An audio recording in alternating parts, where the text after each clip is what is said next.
Hello! Magandang umaga sa inyo. Galing lang ako sa dentista ko. Pa-cleaning. Tapos, may nilagay siya sa akin. Masama. Ay, masama. Masama sa ano. Parang masama. Hindi ko type. Pero, it will help my teeth stronger. So, anyway, today is Friday. Alam nyo, meron akong meron na yung lesson about humility. Tapos, ang susunod niyan, humble hearts in prayer. Pero yung susunod ko na lang. Meron pang dalawa.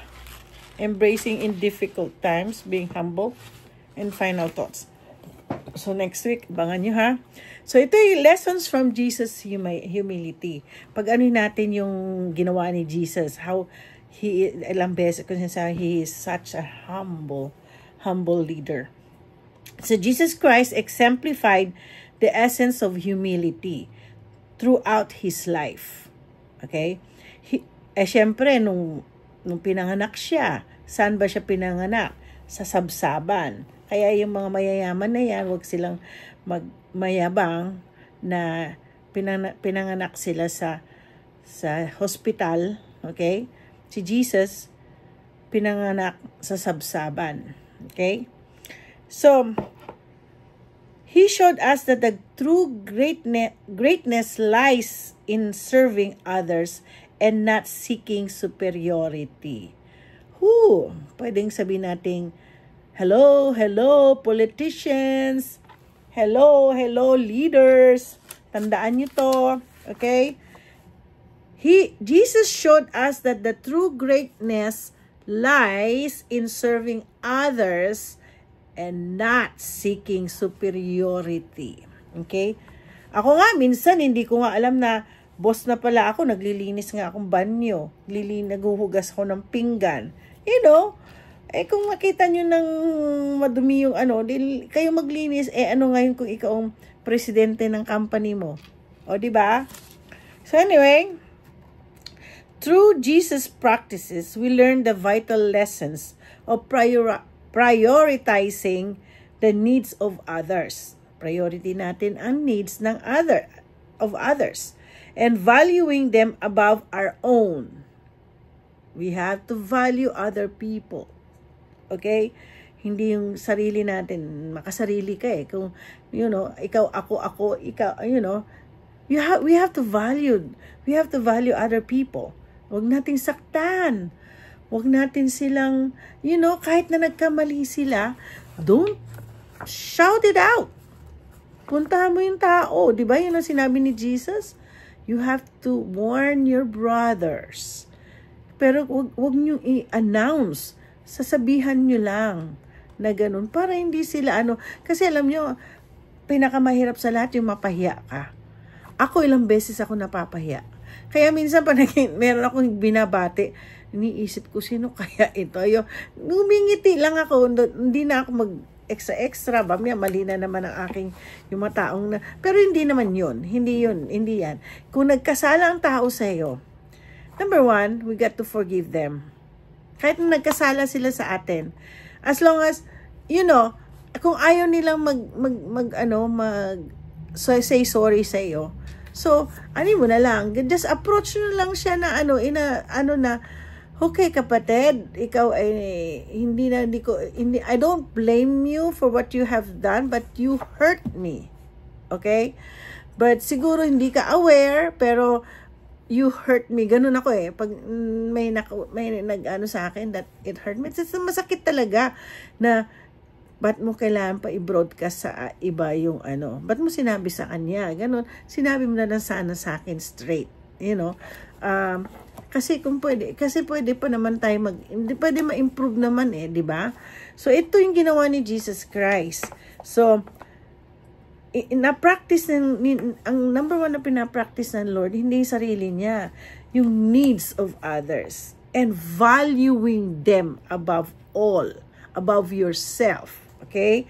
So, our Savior manifested humility when He washed His disciples' feet. Diba yan madalas natin nakikita. We always see that one, that Jesus washes the feet of His disciple. And then, showcasing that no service is too lowly for us to perform in God's name. So, gaya niyan, may, kunwari, sabihin lang natin, isa kang katulong, naglilinis ng ng bahay. Okay? You got to value it because it's your job. Pero hindi ho yan ibig sabihin napakababa mo. Alam mo yung isang favorite character ko sa Bible is Philip. Anong ginawa ni Philip? Siya yung taga-ano ng mga upuan. Siya, pag meron ng mag-ano sina Paul or si Peter ba yun? Kasi mga apostles or disciples, mag-ano sila, magmi-meeting. Siya yung nagpe-prepare ng mga upuan.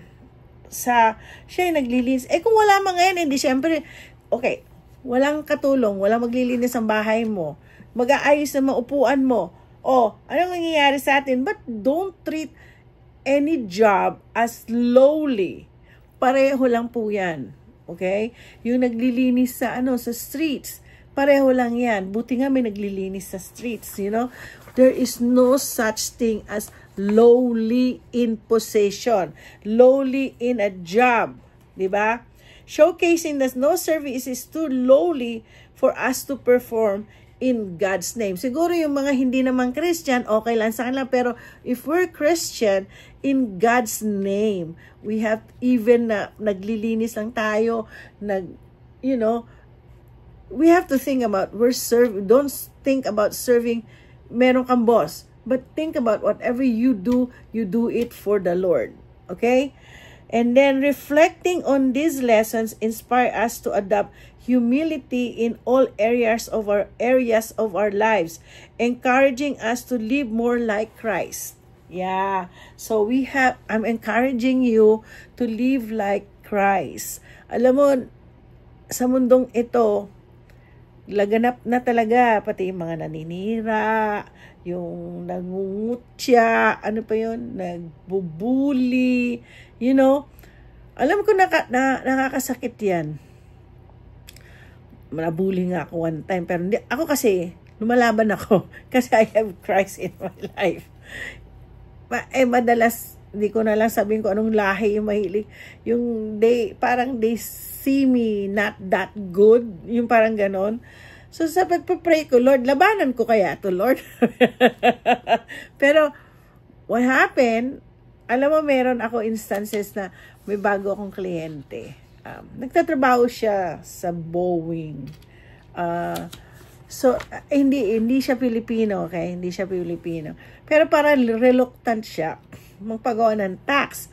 Pero, yung kaibigan niya, nakalahi niya, sabi niya, she is good. She can help you. She will do, she will teach you what to do with your taxes, what she's gonna do with you, even in your payroll. She teaches you. So, when he called us, when he called us, ang dami yung tanong, he's asking so many questions, so many things that actually sa email. So one by how many questions? Maybe 7. I answered them, each one, whatever question that he asked. So he came. So of course, brand new, bago. So I don't mind. Siguro he's superior or he's very intelligent than me. So glory to God. God has given me a lot of wisdom when he asked me so many questions, and I deliberately successful. Then he became a very close friend of mine, and when he comes to me now, hey Marie, he's so confident in me now. There are some people who are like that. Okay, so before you see them, you got to go pray. Pray first. God will give you wisdom. It's true. Kaya nga, in every work, that's why when I do my work, kahit nasabihin nila sa akin, she's not good, okay, that's fine. Until that time that they will meet me, and we started to talk, and then there's one, he's Korean. sabi niya sa akin, you know what? The first thing that I see when I entered your office, I could feel a good spirit, sabi niya. So, then when I talk to you, you're a Christian, and I feel like I'm gonna, you know what? I've been his accountant for almost 12 years now. No, he's a young boy. He's a young man na gumagawa ng dumplings. And until now, I take care of him. Parang ang anak ko eh. Bumili, glory to God, nakabili siya ng bahay. So, yung relationship namin naging maganda. So they gave me the respect. Kaya there's so many people who are saying about me, you know. There's some people who are reluctant, you know. So I don't mind. Ako kasi I don't mind kung pupunta sila sa akin o hindi. I don't mind about it. So now there are some Bible verses that I will share to you. Matthew 11 verse 29, it says, "Take my yoke upon you and learn from me, for I am gentle and humble in heart. You will find rest for your souls." Matthew 11 verse 29. Then John 8:50 said, "I am not seeking glory for myself." Oh, John 8:50 pala yan. Favorite ko to. "I'm not seeking glory for myself, but there is one who seeks it, and he is the judge." Yeah, I'm not seeking glory for myself. John 8:50. Matthew 20:26 says, "Not so with you instead. Whoever wants to become great among you must be your servant." Matthew 20:26. John 13 verse 3 to 5. Jesus knew that the Father had put all things under his power, and that he had come from God and was returning to God. So he got up from the meal, took off his outer clothing, and wrapped the towel around his waist. John 13 verse 3 to 5.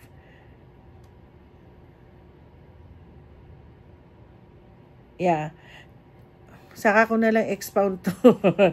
Luke 22 verse 27. "For who is greater, the one who is at the table, or the one who serves? It is not the one who is at the table, kasi question, but I am among you as the one who serves." Oh, ibig sabihin kasi po nito, sino daw ang greater? Yung nasa lamesa o yung nagsaserve? Sabi ni Jesus, "But I am among you as one who serves." Sabi, kaya, kung mga restaurant, kaya alam nyo, sa mga restaurant, pag mga server doon, nagbigay na, I already gave my tip, my husband will also give his tip, lalo na pag satisfied siya. It's so hard to serve, okay? Kaya, be good to these people.